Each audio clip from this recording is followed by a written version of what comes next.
ये क्वेश्चन है, चित्रानुसार कोई गुटका ए अर्धगोलाकार घर्षण रहित सतह पर गतिमान है, उच्चतम बिंदु पर किस न्यूनतम वेग के लिए गुटके का अर्धगोले की सतह से संपर्क टूट जाएगा।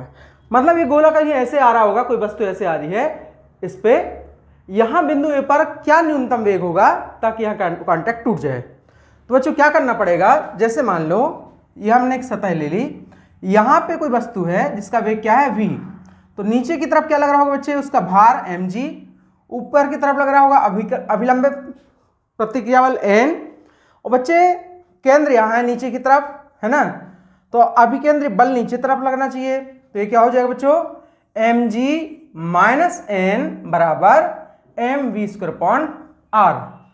तो संपर्क टूटने के लिए क्या होगा, संपर्क टूटने पर बच्चों, संपर्क टूटने पर अभिलंब प्रतिक्रिया बल 0 हो जाता है। तो mg बराबर क्या आ जाएगा, mv²/r, m से m कट गया, तो v न्यूनतम जो आएगा वो आएगा √rg। तो √rg अगर इसका मान होगा तो यहां पर कांटेक्ट ब्रेक हो जाएगा।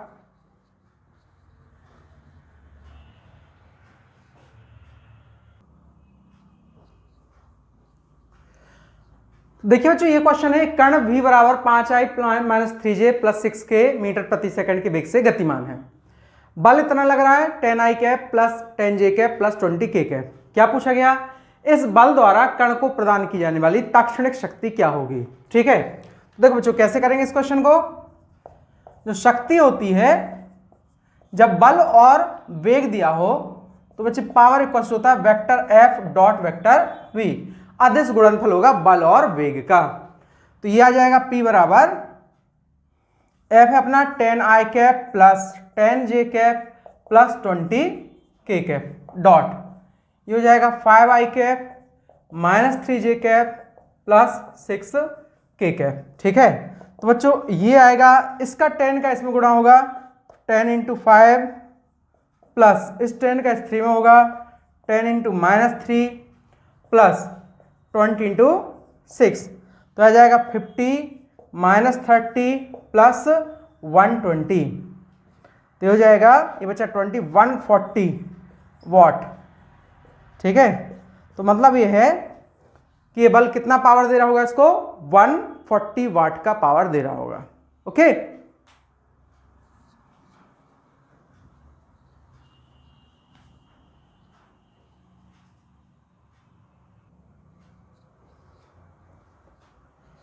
देखिए बच्चों, ये क्वेश्चन दे रखा है, एक 10 किलोवाट का मोटर पंप है, 10 मीटर गहरे कुएं से पानी निकालता है, प्रति सेकंड कितना पानी पंप खींच पाएगा। तो देखो बच्चों, अगर मान लो इतनी ऊंचाई h ऊंचाई किसी ऑब्जेक्ट को ले जाया जाए तो जो किया गया कार्य होता है वो होता है mgh, है ना, और जो शक्ति होती है बच्चों पावर इक्वल होता है वर्क/टाइम।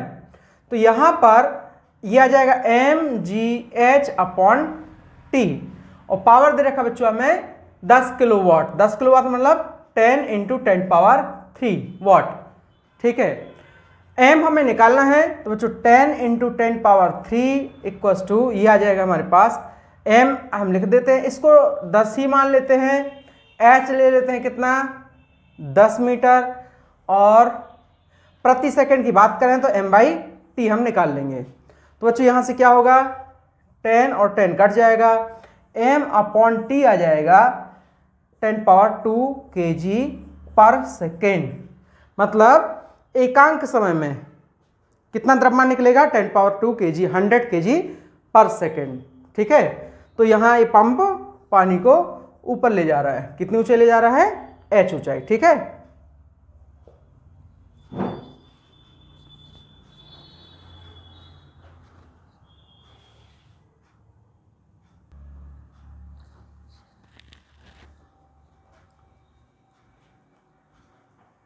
किसी पवन चक्की की ब्लेड क्षेत्रफल a बनाती है, यदि वायु वृत्त के लंबवत v मीटर प्रति सेकंड के वेग से निकलती है तब t समय में वायु का कितना द्रव्यमान निकलेगा, वायु की गतिज ऊर्जा क्या होगी।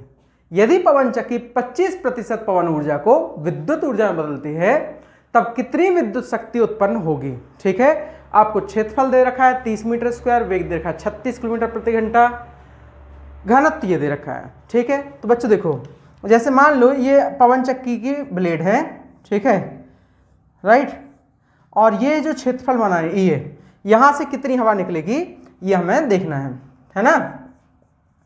तो बच्चों टी समय में निकलने वाली वायु, इसका द्रव्यमान होता है बच्चों A rho V into t.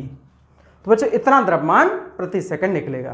तो अपना फर्स्ट क्वेश्चन का आंसर हो जाएगा। नंबर सेकंड देखो, गतिज ऊर्जा जो हो गई ना बच्चे वायु की, गतिज ऊर्जा हो गई 12 mv²। v का मान रख दो तो कितना आ जाएगा 12 mv², और v क्या हो जाएगा v³। तो m की जगह लिख देंगे हम A rho T into v³, ठीक है। तो बच्चे सेकंड का आंसर आ जाएगा, है ना। तीसरा बोला है वायु, अच्छा, पवन चक्की 25% ऊर्जा को विद्युत ऊर्जा में बदलती है।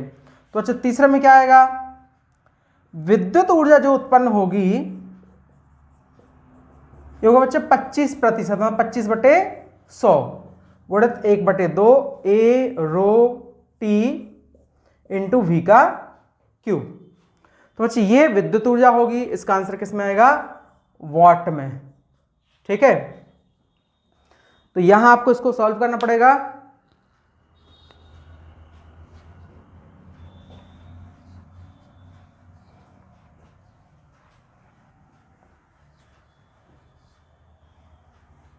देखो बच्चों आपको क्या क्या डाटा दे रखा है, आपको डाटा दे रखा है ये बच्चे 1/4 हो गया गुणित 2 तो 1/8।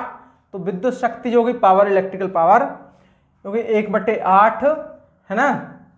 एरिया दे रखा है 30 मीटर स्क्वायर है। अच्छा वेग है बच्चों किलोमीटर पर आवर में, तो इसको कन्वर्ट करना पड़ेगा 36 गुणित 5/18, 18 दूनी 36, 10 मीटर प्रति सेकंड, है ना। तो ये हो जाएगा, अच्छा ये दे रखा है 1.2 इंटू 10⁻3, नहीं 1.2 ही है ना। रो हो गया इंटू टी कर दो, है ना, और v³ तो 10 का क्यूब। बच्चों शक्ति है तो ये होता है ऊर्जा बटे समय। तो हमें क्या करना पड़ेगा, इसको t से डिवाइड करना पड़ेगा, तो कट गया, है ना। तो ये हो जाएगा 1.2 इंटू 30/8 और इंटू हो जाएगा 10⁻3।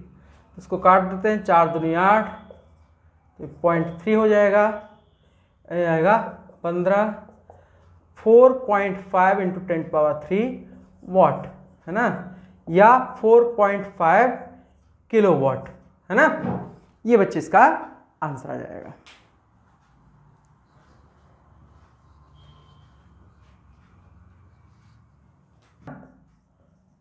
साम्यावस्था, इसको बोलते हैं बच्चे इक्विलिब्रियम। इक्विलिब्रियम क्या होता है, जब भी किसी वस्तु पर कुल लगने वाला बल शून्य होता है तो उसको हम साम्यावस्था बोलते हैं, है ना। तो F क्या होना चाहिए 0। अब देखो यदि वस्तु की स्थितिज ऊर्जा कितनी हो, U दे रखा हो, है ना, तब बल बराबर होता है -ΔU/ΔR। ये बच्चे पार्शियल डिफरेंशिएशन कहलाता है, मतलब आंशिक अवकलन।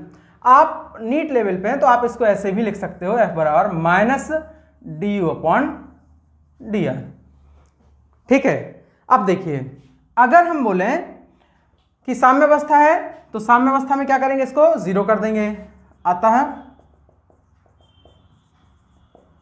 साम्यावस्था में क्या होगा बच्चों, F0 है, मतलब DU/DR क्या होना चाहिए 0। तो ये कंडीशन जरूरी है। दूसरा देखो बच्चों, अगर साम्यावस्था स्थायी है, स्थायी साम्यावस्था है ना, स्थायी साम्यावस्था में क्या होता है बच्चों, वस्तु को आप उसके जैसे यहाँ है, यहाँ कोई वस्तु है, इसको अगर आप इसकी इक्विलिब्रियम साम्यावस्था की स्थिति से हटा भी दो तो वापस से यहीं आ जाएगी। तो बच्चों अगर हम स्थायी साम्यावस्था की बात करें तो यहाँ क्या होना चाहिए, एक तो होना चाहिए du/dr क्या होना चाहिए, 0। ये तो साम्यावस्था की कंडीशन है। और दूसरी जो कंडीशन है कि जो सेकेंड डिफरेंशिएशन है वो होना चाहिए ग्रेटर देन 0, है ना, अर्थात d2u/dr2 पॉजिटिव होना चाहिए। ठीक है, तो ये होगा बच्चों स्थायी साम्यावस्था की कंडीशन।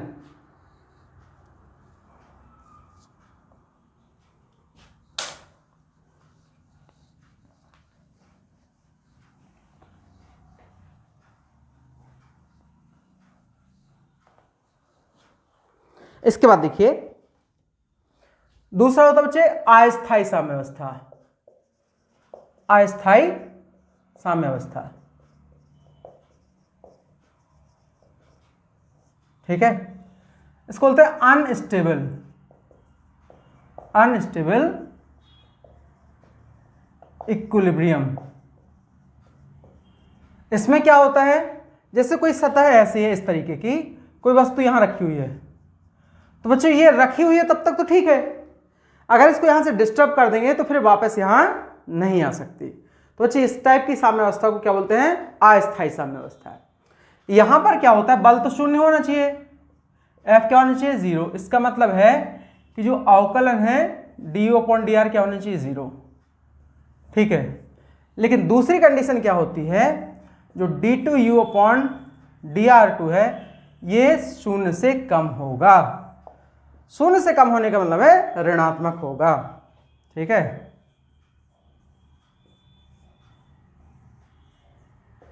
ये नेगेटिव होना चाहिए, है ना। तो बच्चों अस्थायी के लिए दिस प्लस दिस कंडीशन होना चाहिए। तीसरी होती है उदासीन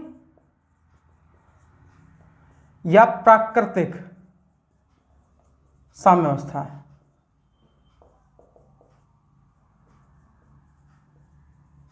ठीक है,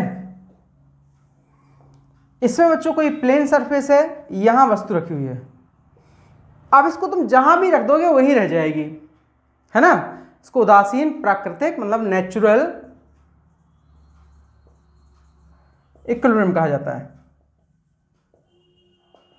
है ना।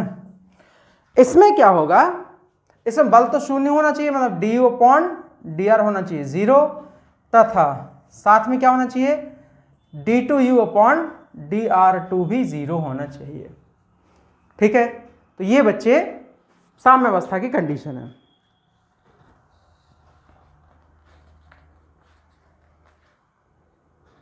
एक क्वेश्चन करते हैं इसका,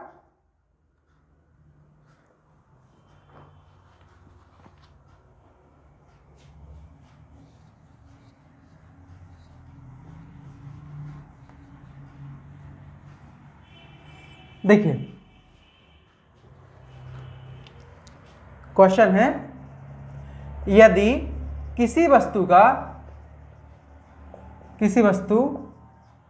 की स्थितिज ऊर्जा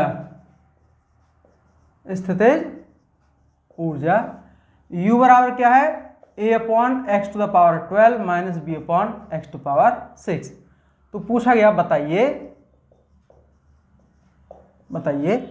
क्या क्या बता रहा बच्चे, पहला तो बताना है साम्यावस्था की स्थिति, साम्यावस्था की स्थिति में x का मान। ठीक है, और दूसरा बताना है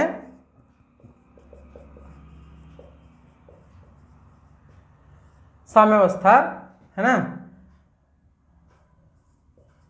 की स्थिति में स्थितिज ऊर्जा। ये दो चीजें हमें पता करनी है।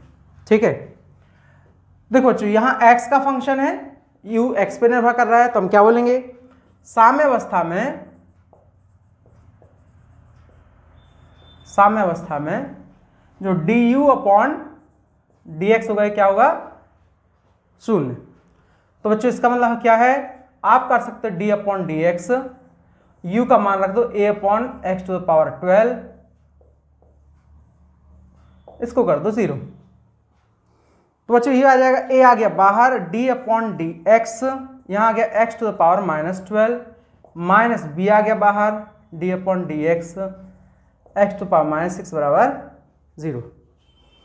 अब बच्चों हम जानते हैं, क्या जानते हैं, अवकलन का फॉर्मूला कि भाई d/dx x⁻n हो तो x⁻n+1 ये हो जाता है ना। तो -12 आगे आएगा और यहां x में से 1 सब्ट्रैक्ट करो तो -13 बचेगा। ये -6 आएगा तो बच्चे प्लस हो जाएगा, ये 6b और x टू द पावर होगा -7 बराबर 0।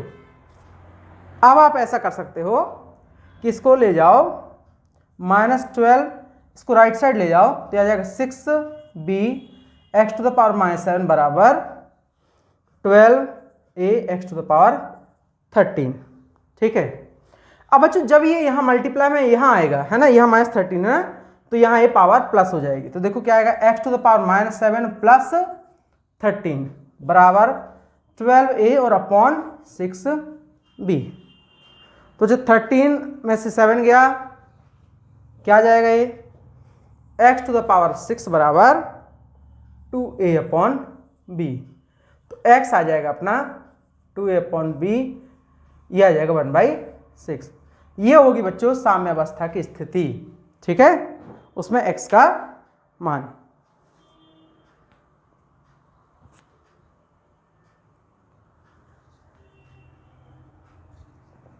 अब हमें इस स्थिति ऊर्जा का मान निकालना है ना। देखो जो अब हम स्थिति ऊर्जा का मान निकालते हैं, है ना। ये अपना मान आ गया। तो देखो अब हमें u का मान निकालना, तो a अपॉन यहां x का मान रख दो 2a/b, कितनी घात है इस पे 1/12 और इसकी पावर क्या है 6 माइनस b अपॉन ये हो गया 2a upon b to the power 1/6 और ये पावर हो गई 6। u आ जाएगा a अपॉन ये यहां 1/6 था, यहां 12 था, तो ये हो जाएगा बच्चे 2a अपॉन b, ये ठीक है, minus b upon 2a upon b, ये होगा अपना a 4a² into b² minus ये ऊपर जाएगा b² अपॉन 2a, एक a कट गया है ना, तो ये एलसीएम आ गया 4, ये हो गया b² माइनस कितना आएगा 2b², तो u आ जाएगा बच्चे अपने पास माइनस का b² अपॉन 4a² है ना। तो ये अपने पास क्या आ जाएगी स्थितिज ऊर्जा।